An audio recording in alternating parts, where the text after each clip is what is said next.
Bayan, iba't ibang emosyon ang bumalot sa paglabas ng resulta ng 2025 bar examinations habang sabay-sabay na hinarap ng mga examinee ang bunga ng mahabang paghihintay at sakripisyo. Yan ang sentro ng balita ni Floyd Brands.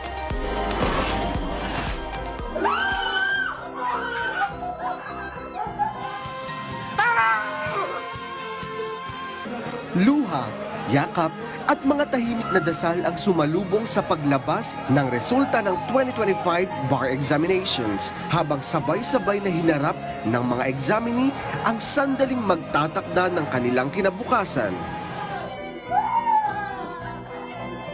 Sa unang video na ito, ang uploader at anak na si Ali ay hindi napigilan mapasigaw sa saya sa pagkapasa ng kanyang ama sa 2025 bar examinations na 23 years in the making.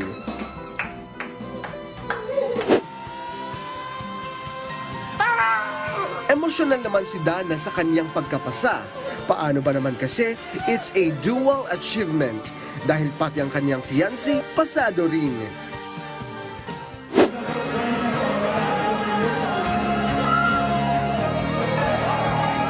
Ang mga examinee naman na ito na live na nag-abang sa resulta, hindi rin naitago ang iba't ibang emosyon at kasiyahan.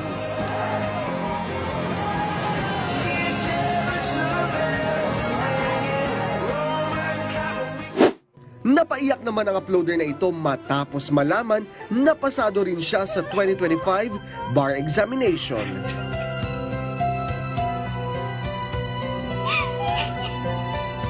Para sa mahigit 5,000 na pumasa, ang bigat ng mga taon ng puyat, sakripisyo at pag-aalinlangan ay napalitan ng hindi maipaliwanag na tuwa at ginhawa, habang ang iba naman ay tinanggap ang pagkabigo ng may sugatang puso ngunit hindi nawalan ng pag-asa.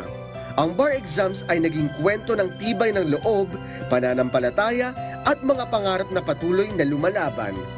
Floyd Brands para sa Pambansang TV sa Bagong Pilipinas.